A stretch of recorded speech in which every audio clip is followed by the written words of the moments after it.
I just realized I hit the wrong. Let's try that again.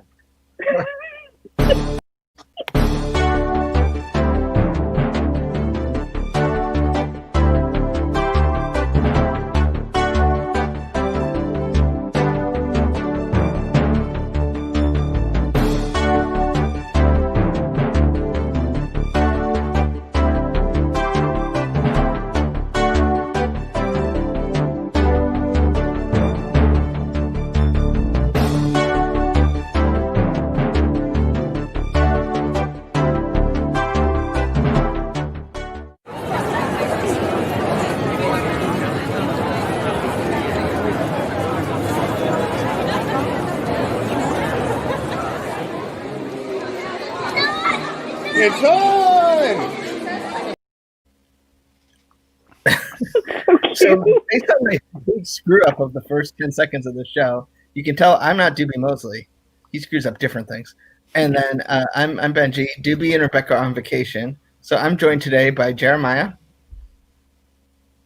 Shelley from On the Go in MCU, On the Go in MCU, and Mike Martino from Laughing Place. Hello. So we're going to talk a little bit about how my account settings are out of date. Nope. Some sad news. We'll get that kind of out of the way, and then we'll go on to our regular frivolity and stupidity. Obviously on late last week, they announced that they're laying off about 240,000 cast members. Nope, they're not. 24,000. Wait, what? Why are you shaking your head, Mike? 240,000? Nope, 24,000. Yes. 24,000 cast members across the Disney Parks Experiences and Products business. Seems like the products business isn't super affected, but Imagineering will go around 400 people. Now, 67% of those folks are part-time, but it's spread across Disneyland and Disney World. Disneyland, as a percentage, is higher because they're not open. But there's definitely been impacts at Walt Disney World. I know all of us have friends that work at DPEP, and some who were affected. So our heart obviously goes out to all of them. And even the ones that are left behind, it kind of breaks your heart to lose your friends and just, I worked for Disney for 2 previous layoffs, and this is definitely the hardest because it's affecting, it's as a percentage, it's the biggest, and it's affecting, people on the lower end of the pay spectrum more proportionally than others, which were mainly senior leaders and executives and things like that. So, I don't want to get into too much of the human aspect because I think there's still work happening, and I don't want people to over speculate. But I do want to talk a little bit about where it's obvious that the hits came from. Obviously Disneyland. I don't think that's a shock. Projects, things like Imagineering, obviously, but things that we had thought was happening is probably not happening. Probably not a lot of development outside of the major attractions we already know. Epcot, Star Wars Galactic Star Cruiser, the Mickey and Minnie's Runaway Railway, and there's one more that I am... Avengers Mission Campus. Mission Rewind, and Yeah, Ratatouille. At Epcot, the whole Epcot project is still going strong, although a little bit modified. But, I think it's interesting that... what they modify it out was kind of all directly related to convention business, which the convention events business just got decimated. Transportation, because it's based out of resorts, got hurt. Resorts just killed. Things like VIP tours and premium services, things that just aren't being used. So my big picture on this is it feels like this is not a reorganization where we don't need those people. This is a volume thing. The park's only open 8 hours, so you don't need 3 shifts, when the park Magic Kingdom was open from 6 to midnight. And, not all the resorts are open. Even housekeeping is not, happening every day. So it's not like Disney's rethinking things. It's really like these positions are going to come back. We just don't know when. And when they do come back, we don't know who. Because some of these cast members might come back. Some might find other opportunities while this is happening and not want to come back for, they found a good job. Some might come back in different roles. I think if they got a year, if the position comes back where they have to offer it back to the original person who had it.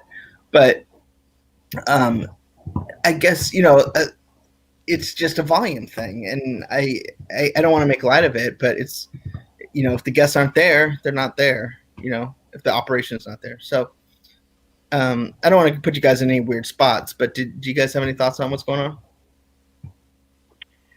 I mean, it's just one of those things where it's an unfortunate side effect of California not opening and, like you said, just guests not being here and activities that would normally take place just not happening. And I don't feel like you said, I don't feel like it's a reorg. I think, of course, they'll probably look at when they go to rehire these positions based on where the economy is going to be, which we're still all trying to figure out.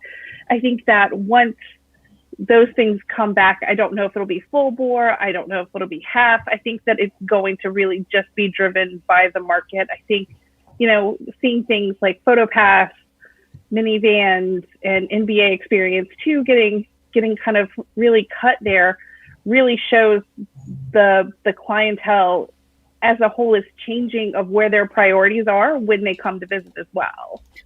And, what's going to change while this pandemic is happening will change. By the time the NBA experience is ready to reopen, we don't know. They might come up with an amazing new idea for that space anyway. But I look at what's happening with the movie business, where Regal Cinema is just going to shut back down because people aren't going. Mm-hmm. And so, the 28,000 people are impacted. I think it's because they don't know when Disneyland's going to reopen. I feel like now we look back at that Disney Parks press conference where they talk about everything they're doing, and we, at the time we said it's weird how Josh is calling Gavin Newsom out. He's not the kind of guy who usually calls people out like this, but I think it was a last ditch effort to minimize what was happening here.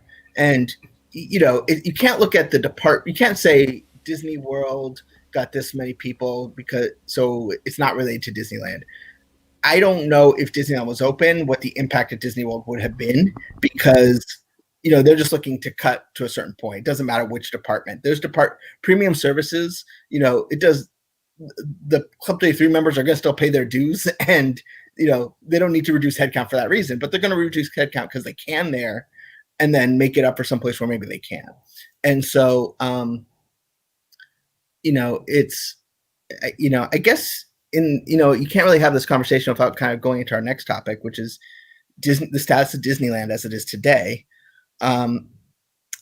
Last week, we got word that they were going to announce California was going to announce the park reopening guidelines, and we all got excited. They're going to do it that week. Then on Thursday, the parks people were like, no, hold up. Don't announce these until we talk to you. And then on Friday, they basically said, hang on, we're not going to do it this week. We're going to talk. And today at Gavin Newsom's press conference, the governor of California, he just ignored the question when he was asked point blank. He just flat out just pretended it didn't exist. And I think we understand, we're kind of wondering what it was. It kind of leaked out. Well, I guess not leaked out. It was reported on by the OC Register that it was going to be limited to 25% capacity, which I don't think is the problem. Only though at the basic level, where 1% positivity rate and 1 case in 1,000. And then you had to be within 125 miles, I believe, to even attend. And I think it's the first and third thing that was really the problem. 25% capacity at the lowest level kind of means 25% capacity until there's no more pandemic, which who knows who decides when that is. And then, putting the onus on the theme parks to figure out where people live is unconventional. So I think we understand why the theme park groups, and which Disney is a member of, kind of were taken aback. Shelley, you're well thought. What do you think?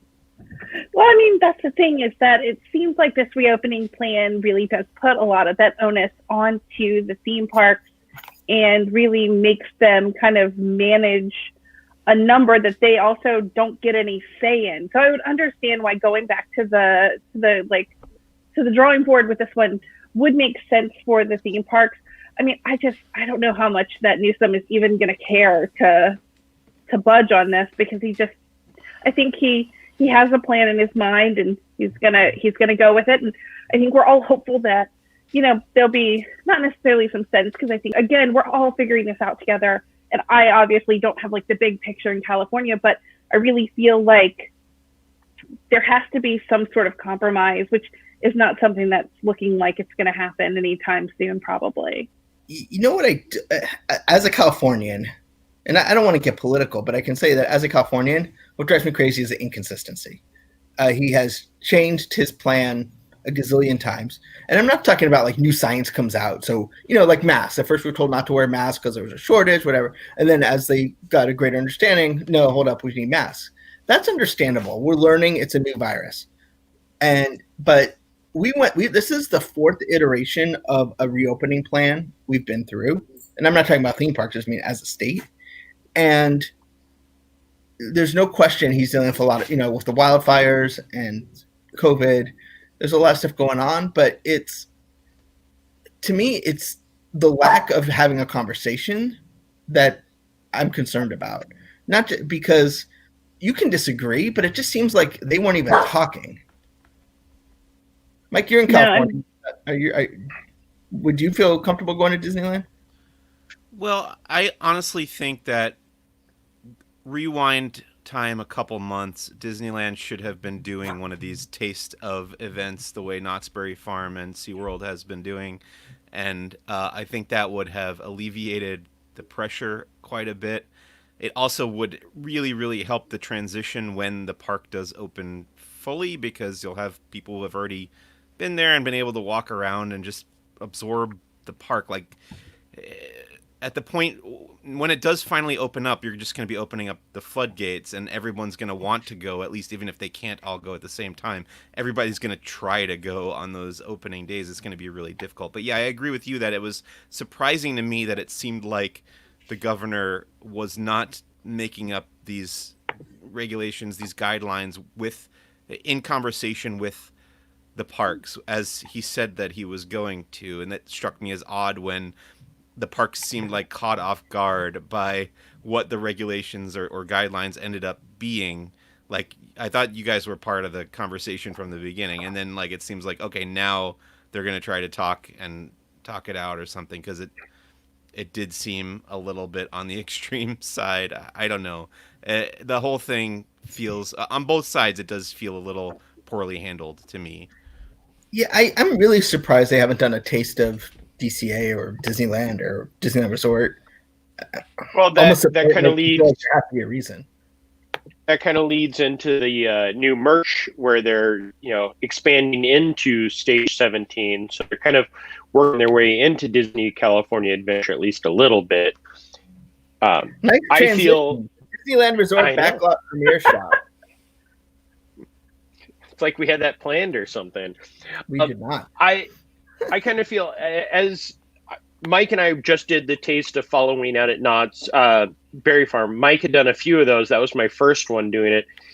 And I think Disneyland and Disney California Adventure, compared to Knott's or SeaWorld, is a completely different beast. Especially because Disneyland and the diehard annual pass holders to get into the park, I mean, it's, as somebody who's been an annual pass holder for Disneyland most of his life, I've seen enough weird things with annual pass holders where if they had the chance to go in, it wouldn't be just about tasting. It'd be about getting that extra photo someplace else, or going somewhere where they shouldn't to get that extra photo. And I hate to say that, but I've seen and been around enough annual pass holders that are, want to push any limit so they can get that extra bit of Disney magic for their own. So that would be one of my fears. I have no idea what you're talking about. None, I know, Benji. But no, that backlot shop is a good idea. It'll open up some more space. And as somebody who was just at Downtown Disney, they definitely need more space. It's much like that South Park episode where you wait in line to wait in line to wait in line to wait in line. Haven't they changed the parking as well at Downtown Disney? No, it is still bad. But they keep shutting it down, which to me shows that they're willing to shut it down, and I think that helps. Not that I'm sure that just creates a whole crazy mess there, but it's where we're at, unfortunately. As somebody who was trying to go over there Friday afternoon, and you pull up and it just says parking is closed, and their alternative is there isn't any alternative. It is parking is closed until it reopens. Go to Tiffy's. That's not there anymore either. Oh, did we do a special in memoriam for Tiffy's? We should. No, Shelley, it's just the parking that is located behind the Disney's Paradise Pier and next to Disneyland Hotel, which had become the permanent-ish downtown Disney parking. They even went so far as to install the prepay kiosks out there so you didn't have to back up the lines. Yeah, I was about to say, I was more referring to they were letting people stop for a little bit while they closed, but now they're making you circle, right? Because, there is no option. Completely. Can I ask Mike and Shelley a question? Which of you is surprised that Jeremiah, our chief Central Florida correspondent, somehow found himself at a different Disney destination somewhere else in this world? Zero surprise. Anyone? Zero surprise. But quite honestly, if Jeremiah is somewhere in California, he's gonna wind up at Disneyland, and I don't blame him. I would too. I really want to go to I almost went if some family stuff came up, but I almost went to the Knott's Berry thing this weekend. But before we get to that, Mike, you went to SeaWorld. Yeah, we spent most of the morning and afternoon at SeaWorld San Diego on Friday for the first day of their Halloween Spooktacular 2020. Oh, look who it is. Ah. Doobie! Hi, everybody. Where's your blue backdrop? I am Peter Pan lover. Doobie headquarters. I am in, what would we call this? Doobie headquarters East. But don't let me interrupt the show. I know this isn't a fun show. This is a serious Disney Parks Talk Live. So I'm just going to sit here quietly until I have something to say. Okay. Well, Benji's already going through all the photos here, but I did a pumpkin scavenger hunt at SeaWorld. Walked around, and there's just pumpkins with painted sea life creatures all over them, and you got to peel a sticker off the map and place it where you found it, and then you get a prize. The prize was those pins. Here's the pumpkins. Can I ask you a question about these pins? Yeah. So it says the Rainbow Waters Collection. Right? Wasn't he like a blues musician? Oh, that's not how you say that. So then these are the pins. Okay, so I get it. The turtle has a rainbow shell. And then you have a flamingo. Right. But then you have a penguin, a killer whale. It's a play on Lisa Frank. A beluga. Yeah. And a gray seal. Well, taken all together, it's a rainbow of black and white. Yeah. But if you go back to the first picture, it's a play on Lisa Frank. And we're going to go to our senior Lisa Frank correspondent, Shelley. Explain. So, Lisa Frank, of course, was really, really popular in the 90s and had the really cute animals and had the rainbows and the sparkles and the whatever. And C. Michaela knows what's up. She knows what's up. So that's really, I think, more of what it is. I think that, they didn't want to get in trouble with Lisa Frank franchising. But even the design of the pins is really Lisa Frank. I think it's cute. I love it. Doobie had a question, Benji. Yes. It wasn't really a question. Earlier you were showing some pins with a beluga, if I recall. Yeah. And I just wanted to comment that I'm here in Central Florida right now with my family. And yesterday, my little nephew, Zaid, sung a really cute rendition of Baby Beluga by Raffi. And I just wanted to contribute that. So you guys can continue. That was a completely... I retract that. That was I retract calling attention to Doobie. no, that was completely unnecessary. We're gonna have to edit that out of post. You should really ask Nothing to do with Benji anything. about his rendition that he did at Legoland the other day of the shark song. Baby shark do do do do do do. Don't risk the copyright flag for that, please. Oh, these are just more Halloween decorations around SeaWorld San Diego. There's a lot of these octopus arms reaching up and grabbing various types of candy. Tony Betty wants to be Chief Lisa Frank correspondent.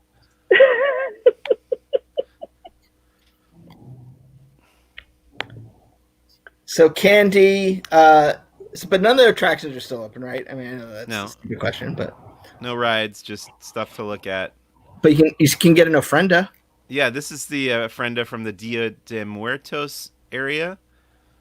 That skeleton's head had fallen down. Oh no! Oh, I was going to raise my spirits. We really need to find a way to not have our just pull right off our site.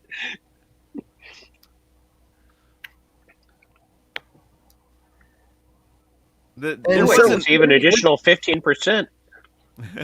What is this? Like a parade float? Yeah, so these are all the Sesame Street floats that they have decked out in Halloween stuff, just barely. But they were doing like Sesame Street meet and greets with Elmo and Cookie Monster. There it is. But I couldn't get closer than this because you need a reservation to get in that area. Is Elmo's head on a stick? Elmo is dressed like a skeleton. He's Oh, got yeah, like this that. guy looked like he's on a stick. skeleton. If you kind of. Yeah. Hey, Benji, I Slightly think unnerving. Doobie has something else to contribute. That's great. Mike, And there was who's your food. favorite Sesame Street character? I didn't get that. You cut out there, Doobie. Mike C, your favorite Sesame Street character? Oh, I like probably Count Von Count. Okay, thanks. You guys can go back. So they had beer. We tried to watch that movie, Follow That Bird, recently, and I only got like halfway through it. I got to finish that. I hadn't seen it since I was probably 6 years old. Okay, and then what do you got? Upside Down Beer. Yeah, that's weird. So were those Black Series action figures there too? Oh, that's an ad. That's an ad. You gotta make some money. This they finally reopened the Wild Arctic exhibit, which is my favorite place in SeaWorld San Oh, Diego. there's a beluga. There's a beluga, yeah. And then outside the Wild Arctic, they had, similar to in SeaWorld Orlando, they had these candy dispensers. You run up and they drop the candy down the chute. Ooh, I want to go to the Candy Garden. Yeah, that was the candy garden. And then they had, inside the Wild Arctic, they had those because they have the frozen wall you can touch and it kind of leaves the imprint of your hand. But that was fenced off. And then you can't go in the polar bear cave. But they have that stuff, the theming of the Erebus. These are the Halloween Spooktacular t-shirts and Oh my god, those are so bags. cute. I like the Jaws one. That's Did pretty you, funny. Mike? Here in Florida, we had to buy the trick or treat bag to do the trick or treat trails. Was that the same there in San Diego? Yeah, I wasn't entirely clear on that, but the bags were like $2, I think, or $2.49 or something, and then Yeah. the kids got to go and do the trick or treat. And all the Yes. money goes to the Save Sea To the belugas. Foundation. Okay, I believe it. But all in all, you did Knots last week. How did this compare? Oh, Knott's is way better, but this is fine. I don't know. Like I said, you didn't show the Shark Tank stuff. That was pretty good. The decorations in there. No, you don't have to go back, but Knott's really went all out for their taste of Fall-O-Ween. Really impressed by the decorations and everything, that character interactions and stuff. SeaWorld is like the bare minimum for Halloween this year, but it was fine. The scavenger hunt was fun. So this isn't really a theme park thing, but But we got nothing else to talk about. there's nothing else going on now. So you did Freeform's Halloween Road. Well, Yeah, this Halloween is- Road. Really Oh, cool. I'm so jealous. This was pretty cool. It's not terribly long. It doesn't take a long time to go through this, but I was really impressed. We had been to this place called the Heritage Square Museum before for a immersive theater thing, but we were excited to go back to see what Freeform did with it because we liked their haunted houses in the past.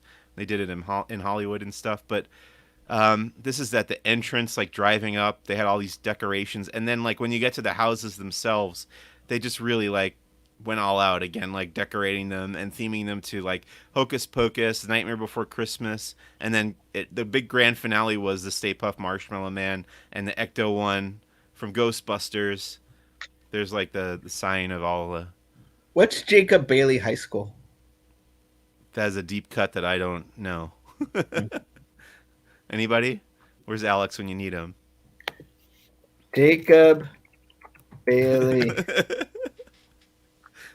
Oh, it's the Hocus Pocus High School, huh? Okay. Yeah, that's what I was thinking. Yeah, sure you were. But not saying, Jeremiah. Not saying. And that's No, see, I've learned. This is a podcast, not a think cast. You need to actually open up and talk. I'm going back to mute. This is more stuff just driving up, and then you go through like the Halloween Nexus trees, the holiday trees from the Nightmare Before Christmas, and the big one is the Halloween one. Then this is like the main entrance. Pretty cool decorations, I gotta say. They did a great job. Oh, and then there's like car photo ops, which I had never seen before, and I was a little embarrassed by my crummy, banged up Prius to get to star in these photo ops. But the one on top of the mountain from Nightmare Before Christmas is the best one. What did you do to your back door? Oh, that's me trying to get into my garage. Hashtag think Garage 1, Mike 0. Yeah, exactly. It's a tight squeeze. Not as tight as it used to be. I guess that's true. And then here you go. Here's the main attraction stuff. Now you finally get to see the really cool decorations on the houses, and this is like looking down the road. Now a lot of this stuff has been used in the Freeform haunted houses in the past, especially last year. All this Nightmare Before Christmas stuff, and then this is the Hocus Pocus section. There was the Sanderson sisters. They were performing the whole song. It was just like the audio from the movie of singing I Put a Spell on You, and then they would just lip sync to it. And then this is the Ghostbusters part. They had either the real Ecto one or a very convincing looking replica. And then you had a giant inflatable Ghostbusters logo and the Stay Puft Marshmallow Man. And then there was like a Slimer being projected in the window on the top of the building there. Pretty cool. And then there were like 4 mannequins of the Ghostbusters shooting up at the Stay Puft.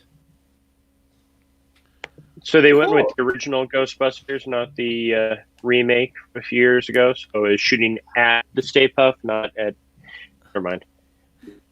Yeah. Although those movies are both part of the 31 Nights of Halloween marathon on Freeform. Can Stat Boy in the upper left, is it Stay Puff or Stay Puffed? With a T or with a T or an ED or an F? P-U-F-T. P-U-F-T. Okay, I didn't realize that. Yeah, the more It's you know. literally on him. But so the reason I'm here today, not that you asked, is we just got back. We are actually at Walt Disney World for 2 straight days. So if you need some current Walt Disney World news, we're here for you. Good to know. We're actually going to head to Disney World right now because the Frozen Sing-Along reopened. And Jeremiah was there. I was there. Yeah. So this morning at 10:30, for the first time in forever, a Frozen sing-along celebration returned in 7 months. You don't know how many times I wrote that almost exact sentence today. The theater is still the Hyperion Theater or the Doug Live Theater or the Superstar Television Theater, as Benji was pointing out today. This picture is the marquee. They did not have the large screen going on the outside today, but the queue comes out through the normal archway, and they had masking tape down on the ground. They hadn't put any of the social distancing markers out there yet.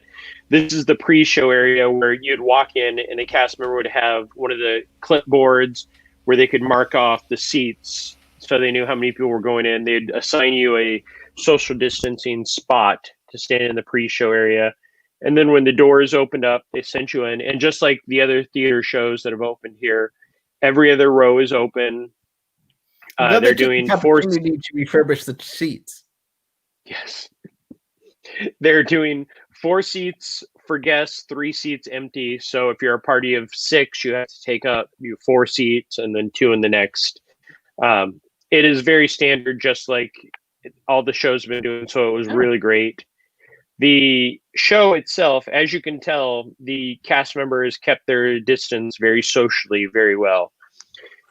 Really, the show, if you went and saw it today compared to what it was 7 months ago, other than a couple of jokes that they threw in about social distancing and the masks, you wouldn't really even notice anything. I mean, Anna and Elsa don't hug.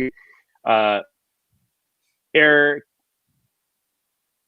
the 2 hosts, I was trying to think of their names, Eric and Aria don't do the high fives that they did, but everything else is the exact same. It's still Frozen sing-along, and you enjoyed singing and singing along. Doobie, I hear, is going to do a live stream from it. Doobie's actually about to sing for the first time in forever right now. First time in forever. You know what's nice about when Doobie sings, it won't get flagged for a copyright claim.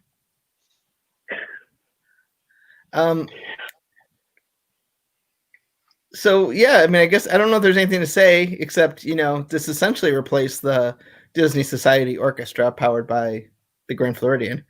Does this mean Disney's Doug Live is officially not returning? Oh, Yes. sad. It also means American Idol will not be returning now that, ABC has it. Wow. So speaking of reopenings, that's a segue. They announced Chef Mickey's is reopening today. They announced today that Chef Mickey's will be reopening, not today, but in December, with some exciting new food. So I thought it was exciting characters. Exciting new characters and some food. Yeah, I thought the Chef Mickey's has been open from what I've seen in the monorail, But not for breakfast. and no characters. So you have the Mickey Celebration pancake. That looks yummy. Oh, that looks yummy. It looks yummy. Then you have the loaded potato cheese casserole. Also featuring the Goofy's banana bread French toast. This one I'm stoked about. That sounds so good. And I'm hungry now. Yeah. Benji, do you know how mean this is doing this with Mike on this stream? It's been 7 months since they were open, so I'm glad they have new food. With the buffet. You don't want to be the first guy eating there, right? Yeah, this will be much like the other buffets that have opened. It will be order off the menu. So no all you can eat, but that's why they've added on some real plates. Some real plates, as opposed to the paper they were using 7 months ago. Did we already talk about the reopened Hollywood and Vine over in Hollywood Studios? Probably like when that was. I don't know. No, we didn't, because we didn't have. Yeah, we didn't have a Tony on one more this. thing to talk about on my list, and then you guys can go free for all. I just want to say Tony did Freeform? that, and so make sure you go check out Tony's video on that. That's all. Tony has a video on it? Didn't he stream that? Do it to Park Live? Did he? He must have done something. Check out Tony's article. He did an on it. article about it. Yes. Okay, go check it out. That's what we do here. We talk about the week in Disney Park news. So this is why you can't take vacation. Disney announced, in an effort to make me feel old, Disney announced that they're doing a 20th anniversary pin event. And And we didn't put any pictures of the pins in our story, which was probably a poor call. But luckily, we can pull up the catalog. Oh, we're so prepared. Here we Yes. go. So the 20th anniversary pin event was supposed to happen at the end of September, but with the state of the world as it is, they announced it was going to be delayed with a virtual pin event to come. And then today they announced that it is taking place November 16th and 17th, I believe it is. I don't see that on that small print. And for $49.99 plus tax, Wednesday, I believe at 1 p.m., guests can sign up for it. The $49.99 does come with a welcome gift and a parting gift, just like you would normally get if you went to the pin events. They do have the RSP catalog available online with some really beautiful pins. The Magic Band, which has become very popular at the pin event for the past few I'd like years. to point out that item 1 for the pin event is a Magic Band. And you can remember 2020 with a special Magic Band. Well, if you scroll down, I don't think the first 2 pins are, because they're doing Disneyland, Walt Disney World, they're kind of covering, it's the Disneyland one, and then the following one is the Walt Disney World Walt one. I think it is the 4th item that is really the true callback to the origins of pin trading. So I have a question. Is that a picture of Walt at Walt Disney World on the bottom then? Is that what you're telling me? Yes. He walked the parks of Walt Disney World. He really loved Disney's Animal Kingdom. So those pins are great because they're by Alex Mayer, and we love Alex Mayer. That pin right there, the original logo for the Millennium Celebration, is redone in a bronze, I believe it is. Silver and gold toned. Somebody start singing that song for me. Doobie? Silver and gold? Nope. Silver and gold. You mean the U2 version, right? Yes. So in order to be able to join the RSP, which stands for Random Selection Process, you do need to sign up on Wednesday to become, I don't know how many guests are going to allow into the virtual pin event, but you get to put in your random selection process for these. Not everybody's guaranteed because some pins are 300, some pins are 750. I think 750 may be the largest size. So odds are high they probably have about 750 spots for guests. Oh, I'm sorry, 800 is that one. But with this is a set. Yesterday is 750. Today is 750. Tomorrow 800. I guess that's inflation for you, huh? Yep. But also with the event, they have some virtual conversations with pin designers. I know there were a few other fun things thrown in there. It's very much like they've done with the Comic-Con or any of the other different cons that they've translated to virtual. They offer specific things only to guests who are signed up for it. And these Storybook Series pins are really beautiful. So Beauty and the Beast, Robin Hood, Cinderella, Snow White. I love that one. That one right there, the bed knobs and broomsticks. This is a cool one. Yeah, and those are like $29.99. If you start going down, you get into the more of the high-priced ones, and they're, I think, some of the multi-sets are a few $100s, and all these pins are beautiful. Every year they do a pin event. They go all out with the designs, and this, for what would have been the 20th anniversary pin event, sadly it's not taking place in Epcot where pin trading started, but at least it is taking place. I didn't see the decimal point, and I thought those edition size was pretty ambitious for a $2,900 item. Thank you for clarification. Benji, if you scroll down, there's a couple of the larger sets. I know that there's a box set. I think it was $199.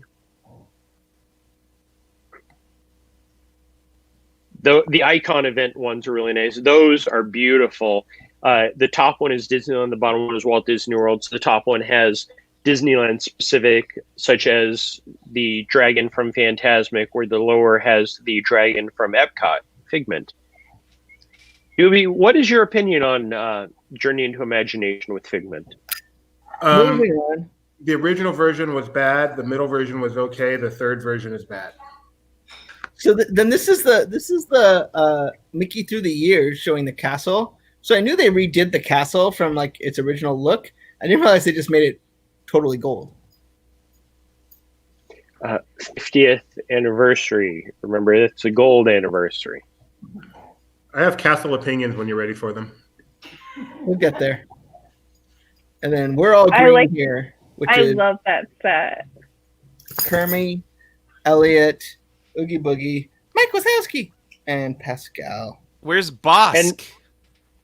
And the nice thing about that set is it kind of hits almost every one of the Disney, outside, except for, of course, Star Wars. But there's Rex, so that makes up for your Star Wars. Well, Yoda would have been the obvious choice. Green Lantern would have been nice. It's not Disney. Come on. Oh, really? both of the storytellers. Oh, Hulk Hogan. So we got the storyteller set with Scuttle, Jose, Existencio, a Jungle Cruise skipper, and Captain Rex. Then you got the Disney World set with Dreamfinder, Brer Frog, which was surprising. The Shaman. They had already sent that to the printers before they. The guy from Spaceship Earth, and the woman who tells me that Joe is Swahili for "It's my lucky day."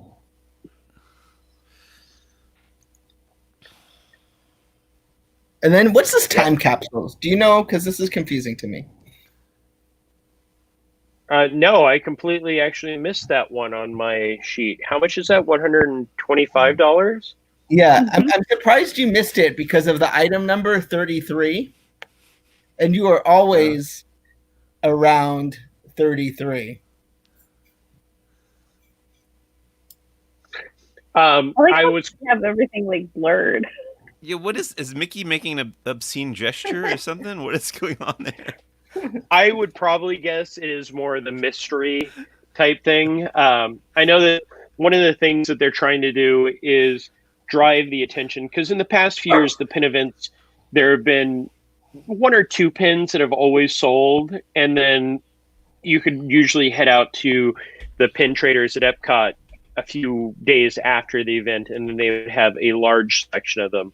So a high price one like this is limited to $250 at $125, not showing what the pins are, but showing everything else. I think that will be probably one of the quick ones to go, especially because it does look like it's sizable. There's a magnet, logo patch. This is weird. What is this? So at Epcot, this again is one of those things that was put on hold for the current situation of the world. Each month they'd been putting out the 20th anniversary pins at the pin trader at Epcot, and the Donald Duck in the center was going to complete, or not every month, I think it was every quarter since the last one.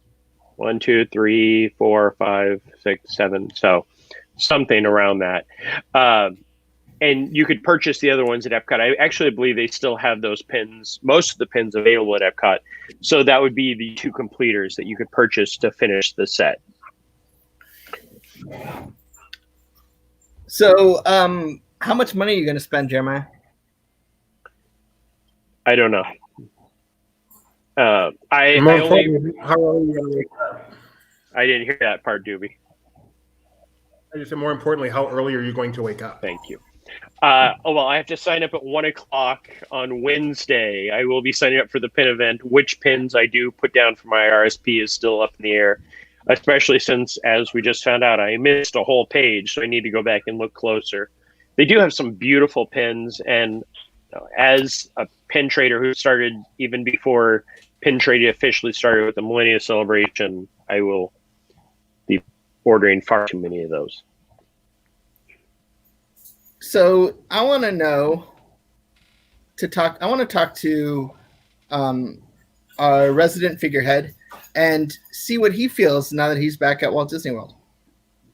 Is that me? That's you. I'm the resident figurehead. It's weird to be back at Disney World because it's different. It's nice and it's fun, but it is not the same place that I left behind. That's all. Is it busy enough for you, Doobie? It is not busy at all, really. It's weird to have spent a day. We went on everything we wanted to ride today at Magic Kingdom, and all we did was wait in lines. Tony Betty, not a word from you. All we did was wait in line, no fast pass, no virtual queue. We just got in lines and waited, which is so 1998, 9, I don't even remember anymore. It was 97. Yeah, it's so retro. Yeah, we never waited over about 40 minutes. And those lines sure do move fast these days. I mean, they seem really, really long, but then they move really, really fast. It's kind of bizarre. But it's weird to like walk through the corridor between Peter Pan and Rapunzel's and all that, where it's just so packed. I mean, not unsafely packed, but you see so many people because the lines extend so far. So you're like, man, all these people are out here with fast pass and normal queues. It must be really crowded. And then you come through and emerge in the middle of Fantasyland and it's empty. And you just remember, just queues are different now. And, after 20 years of training, it takes some getting used to. And like Fanboy was telling me, just shopping is weird, where you can't just walk in any door you want to. Don't expect to shop at the Emporium at the end of the day unless you're willing to wait all the way into Adventureland, basically. Trying to usually we get Gideon a lollipop or something on the way out, but there's just a queue just to walk in the store, which probably means it's not going to actually take any longer. But I just don't want to wait in a queue to get in a store at the end of the day. So. Like the monorail line was really long, but it was actually really fast because it's not as long as it looks. So it's not that big a deal. It's just when you've been training yourself for 25 years to do theme parks a certain way, it's such a shock that I'm not sure I'm young enough to handle it and I might explode. But it was weird too when Jeremiah was at Hollywood Studios to see the Slinky Dog Dash coaster go all the way to inside the Voyage of the Little Mermaid queue. Wow. And what was it? Maybe 90 minutes? When we walked past, I think it was 90, but it was we walked past it. It was just at Walt Disney Presents, but we continued following because there is social distancing markers in the queue for the Voyage of the Little Mermaid show, but they are for Slinky Dog Dash. So it goes all the way down and into the queue and back. Yeah. In every queue we've seen, I mean, I guess this is always the case, but the actual wait has been quite a bit less than the posted wait. Jungle Cruise is a really weird experience because, Fanboy, please tilt your camera down just a little bit. Okay, that's better. Sorry, you know me, I get distracted. Jungle Cruise is a weird experience. Fanboy's favorite attraction, by the way, because he's got the mask on, which makes it a little bit harder to understand. And plus, and you can't read his lips, which doesn't help at all. And then everyone else has a mask on, so you don't get you don't laugh out loud that much in Jungle Cruise, but you get the smiles and stuff, but you don't see any of that. So it ends up being not the same. There's the barriers in between you and the skipper. Right, and there's only half as many people on there, if that. So it's a weird experience. That said, we had the same Jungle Cruise skipper twice today, and he was amazing, one of the best we've ever had. He remembered us from early in the day later. It's like, did you guys write me earlier in the day? And we go, yeah, we did. And we go, oh, I thought I recognized you, so I changed my jokes up for you. So that was really awesome. He was really cool and really great. So Hey, Benji. What's his name? Wait, I want to ask Benji if he's ever gone on Jungle Cruise twice in the same day. Voluntarily, no, but I actually had a day where I had to write it 4 times in one day. Sorry about that. I love it. His name was Wyatt, Jeremiah Wyatt, and he was awesome. Highly recommend Wyatt. Really nice guy. And then after the second one, my son went up to him and gave him his own version of one of his jokes from the first Jungle Cruise, and Wyatt appreciated it. So it was nice. It was a very kumbaya moment, very Disney. Yeah. When you go to Jungle Cruise, make sure to request a specific skipper. They love that. They love that. They love that. Actually, his name was John. No, not that one. So wasn't his name Frank? and he works at Disney's Hollywood Studios. Unless you didn't like it. It was Carol, and she works at the Storybook Canal Boats in Fantasyland. The castle looks, I would say, not quite as good in person, except when the sun's out, and then it looks better in person. But when it's overcast, that main color, the pinkish color, not working. It's kind of dullish when the sun's not out. Apparently Wyatt has some fans. Any other thoughts? Animal Kingdom's still hot. Still very hot. Very, very hot. Who knew? I'm gonna request an interview with Skipper Wyatt. I missed the. It's weird to do dinosaur without the pre-show, but you get it. You just cue in it, so you don't get that much of it. But the good part about dinosaurs, and this goes in general with the social distancing. You're using every bit of the queue that they've ever designed for these things. So you get to see part of the dinosaur queue. I had no idea we're there, and there's some really cool dinosaurs back there. So it's actually really nice. I worked dinosaur for a couple of years, and we went through part of the queue that I didn't even know was there. That I'd never been in before. Yeah, the safari was the same way. Kilimanjaro, where we went through all the queue, and it's pretty cool. Great safari. Oh, our safari driver too. I forgot about him. I don't know what his name was, but he was amazing. I mean, if you can get whatever his name was on safari, you are in for a great day. Good luck with that one. Yeah, go to Kilimanjaro Safari and request whatever his name was. They love that. That guy. Just mention he was amazing. I'm sure they know which one you're talking about. Tiki Room was good. People Mover, very disappointing. It does not move nearly as much as it used to. Did you do Carousel of Progress? Did not do COP. Did Pirates twice instead. Gideon wanted to do Pirates a second time. I do have a revelation, though. I went on Peter Pan today, and a switch went off in my head, and I now get Peter Pan, and it is clearly the second best dark ride there is, and I am now a Peter Pan fan. Especially in Florida, it is. You know what's cool? If you start off and the houses are kind of big because you're this high, and then your boat goes up some more, and then the houses get a lot tinier because it's like you've gone up higher. Switch in the brain. How many years do you say you've been doing this? One other switch in the brain. Anti-gravities. Are you serious? No, today. Oh, you know what? I feel like Doobie right now is Max Headroom just pushing into our stream. To me, the word AUNT is aunt. Hey, Doobie, did you check out those headstones in the graveyard at the Haunted Mansion? I'll be back. I think you guys are be brave. No, he left. You guys are mocking me now. I'm embarrassed. No, I miss some things on occasion, but I get there eventually. Anti-gravity is really clever. So you know that character that's inside Cosmic Rays? By the way, Cosmic Rays, get it? Now I do. And you know me, this is the kind of thing I get, and for some reason these don't click with me. Hey, dude, did you see that fountain in front of Epcot they just built? What's it called? Oh yeah. The fountain in Epcot that they just built. That. Yeah. Aren't you guys funny? I'm Jeremiah. I'm in charge of water fountains. Can we end this, please? All right. That's what I had to say. And Tony's asking if that's sarcasm. I'm not sure if he's referring to Peter Pan or not. I mean, Peter Pan is a great attraction. I can't wait to do it in Disneyland again, where apparently it's even better. Pirates is still overrated. Hey, Jeremiah, what's your favorite Peter Pan's flight? I actually will go with Shanghai on that one. That is a no-brainer. It is Shanghai. Wait, Jeremiah. But the best. No, we already did that, Doobie. The best queue is definitely Walt Disney World. When you come back, Doobie, and do Peter Pan, and the queue is actually working, you'll definitely think it could even be almost the top dark ride in Fantasyland. I'm so happy the Queen is here. Hi, Rebecca the Fifth. Okay. So I'm done. All I know is that when this stream is over, I'm going to explain the casting agency that used to be at TCA to Doobie.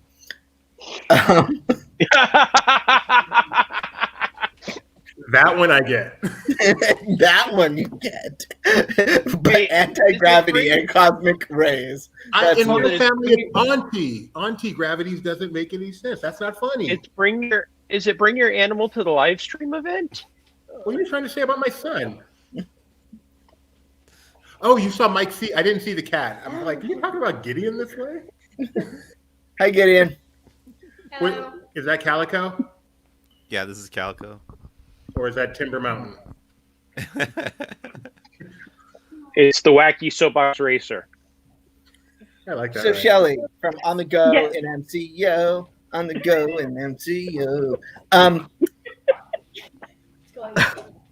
I Yeah. feel like you don't have a chance when Dubika's here because he's incredibly stupid that you to share your knowledge. So give me one nugget from Shelley today. Oh wow. I don't know. I was having a good time. I downloaded. I feel like Mike C might be proud of me because they offered that free download of the Star Wars book today for the next couple of days. And I downloaded it, and I was going to tell Mike C that I downloaded it, where I feel like I should start reading and knowing more about Star Wars than just the movies. What download for the book? I missed that. It's Which a book are Treasure we Fate. doing? It's a Galaxy's Edge book. The Galaxy's Edge book. Okay, I've read that one. I was like, did I miss a new book? Hey, Jeremiah, have you read all the Star Wars books across the country, or have you just been to Disneyland? Yes, Jimmy. Two things. Our Kilimanjaro Safari driver said he won his Truck in a game of Sabak. so And he Is named what? he was talking about how he thought he could jump the section where it says do not enter. He says I can jump that, but I don't want to ruin my truck. I won it in a game of Sabak. And so I of course thought of Mike C because I'm pretty sure that's a Star Wars thing, isn't it? And then the second thing is Gideon has something to say. So I wrote Pirates of the Caribbean for the first time in a long time, and here's my opinion of it. It's somewhat overrated. Gideon. You don't have to be like him. You can. I don't. No, it wasn't that exciting, but it was. Hey, Gideon, can I ask you a question? Yes. Go ahead, he can hear you. Gideon, do you understand that the food location anti-gravity is a joke about anti-gravity? Okay, so here's the funny thing. I knew it was called anti-gravities, but I never connected it with anti-gravities. So I didn't get the joke either, but for a completely different reason. He's my boy. I'm very proud of him. How does Rebecca feel about this? The look on her face when I told her that was similar to the look on the four of you. Right. It's even like why would they name it after never mind. I don't even know where to go. Anyone got anything else before I just hang my head in shame? Hey, Keystone Clothiers opened. Oh yeah, we don't have a story yet, I don't think, but it's coming. Disney's Hollywood Studios, Keystone Clothiers, which is one of the anchors for I Have a Co here, for Hollywood Boulevard, that was fully Star Wars Galaxy's Edge and Star Wars Miscellaneous, has reopened today and now has half Marvel, including a nice Spider-Gwen costume, a Spider-Man costume, a whole section of Captain Marvel, and then the back half is still Star Wars Galaxy's Edge, and lots of the child, of course. Jeremiah, when you were doing your live, did you see the Pixar characters today? When they were on the cars? Yes. They drove past us at one point, yes. I didn't see them. Is that cool, right? Was there a leading question? No, I just didn't know because I didn't get to watch all of the live today. I didn't get to see. No, I didn't catch them. They were outside during that time. Should I make an announcement about live? It's not really parks related, but I can make an announcement. It's not very exciting, but I can do it. Anybody? Go for it. Starting on Tuesday through Friday of this week, we are at 7:00. We're going to do live watch along. So you're going to come with us, and we're going to go press play on Disney Plus, and we're going to watch a movie. We'll be silent because otherwise it'll be annoying, and we'll get in trouble. But we'll just talk sometimes about the movie, but mostly not. And it'll just be us shooting the breeze about what's going on at Disney, what's happening in the movie, maybe sometimes. So we're going to do Tangled tomorrow night. Then Wednesday's Coco, I believe. Thursday, Empire Strikes Back. And Hocus Pocus on Friday. Weirdly, So, I am also watching Tangled tomorrow night, but I will You're not at the be watching drive-in. it with you. Yeah, well, basically this is for the people that can't go to the drive-in, so they can have the drive-in experience of having annoying people talk next to them, but just with us. See, that's why I like going to the drive-in, because I don't have to, I can kick people out of my car. And Jeffrey, there is a group watch option, but it's limited to 5 people, so we're going to do it on YouTube. So Yeah, if Bishop. you get 5 friends, and they get 5 friends, and they get 5 friends, and each of them donates a quarter. Yes, That was David. a good pyramid scheme joke. This is the last thing from us, I promise. Shelley likes a good pyramid scheme joke. Have you ever been to the Amway Center? Yes, Jimmy. Good food at Magic Kingdom. Maybe. Yes. And then We have Ian- pictures of that up on our Facebook and on our Twitter of some of the amazing Fantasyland food. Where do they sell Actually, that? Halloween. The Constance wedding cake is at the Liberty Market, and it's really good. The Poor Unfortunate Souls float is at the ice cream place right next to Pooh. I can't think of I what. don't know. It's still Gertie's. Yeah, the ice cream place right next to Pooh, Friar's Nook. and it No, is Friars. really, it is Friars really, really good looking. I have a- I Really have a- Like historic good sweets looking. or something like that? It's This is Pot's cupboard. It's a Oh, cream that's cheese what it is. ice cream with soda. I have a It's really question. pretty. I have another question for Doobie. Friar's Nook. Do you get it? Friars. What's to get? What do they sell there? Right. I don't know. French fry. Oh, okay. Chicken Now I nugget. get it. Of course I get it. Now that you explained it to me. But I thought Friar's Nook doesn't open until tomorrow, so he doesn't get it yet anyway. Thank you. But I Gideon want- has something real to say, by the way. This is actually important. At Magic Kingdom, I noticed that all the trash cans flaps were actually pre-opened, so you didn't have to do contact every time you had to throw something away. Yep, that is across property, and seems like a lot of work for. The, My God, exactly.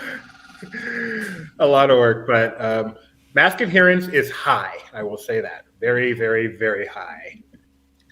So, Doobie, how has the weather been here at Walt Disney World when you've been walking around? It's been like yesterday was a constant state of drizzle, and today wasn't, but mostly overcast. The weather's beautiful. You sweat from the moment you wake up because of the humidity, but I cannot complain one little tiny bit about the weather. Not one little tiny bit. It's been beautiful. I miss it, and I want to come back forever. so join us tonight at 7:30 Pacific, where Alex and I will keep the fun going with our movie club of The Fault in Our Stars. Doesn't get more fun than that.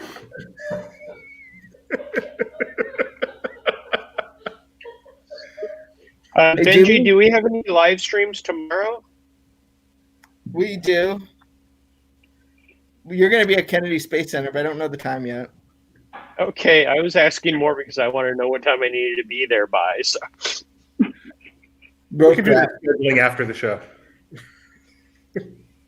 Tony says, "Don't worry, Shelley. I thought it was Story Boom Treats, but too. Story Boom.